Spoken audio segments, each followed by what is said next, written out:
দোয়াতে বলতে পারি যে বিজয় আমাদের হয়ে গেছে, আনুষ্ঠানিকতা ইনশাল্লাহ হবে 12 তারিখ ইনশাল্লাহ। তো আপনাদের নিয়ে কাজ করতে চাই, আপনাদের পাশে থাকতে চাই।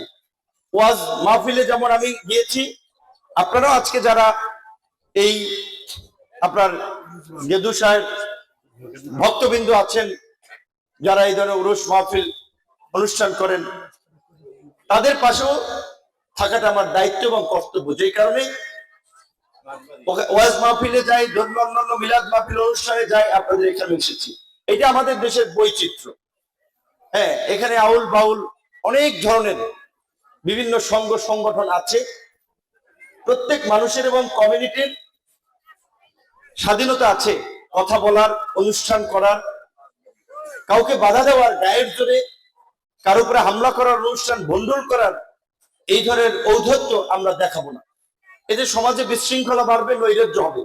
তো আমার এখানে মূল আসার কারণ এটাই, আপনাদের প্রতিও আমার সংহতি সমবেদনা জানানো, আপনাদের পাশে থাকবো দল মত ধর্ম বর্ণ নির্বিশেষে। গলাচিপা 10 মিনার হিন্দু মানুষরা আপনারা জানেন এই অঞ্চলে হিন্দু কম, একটু নিরিবিলি থাকে, ব্যবসা বাণিজ্যটা নিরাপদ থাকে। আমরা দেখেছি যে অনেক সময় রাজনৈতিক পট পরিবর্তনের পরে হিন্দুদের ব্যবসা বাণিজ্যে হামলা হয়, ঘর বাড়িতে হামলা হয়, অনেক এলাকা থাকতে পারে না, মামলা হয়। 5ই আগস্টের পরে গলাচিপার ব্যবসায়ী বেশি হিন্দু, তাদেরকে দেখা সাক্ষাৎ করে বলেছিলাম যে ধর্মীয় পরিচয়ের কারণে কিংবা কোনো হিন্দু সম্প্রদায়ের লোক আক্রান্ত হলে আমাকে জানাবেন। ব্যবসা বাণিজ্য করতে গেলে 1 পয়সা কাউকে চাঁদা দিতে হবে না।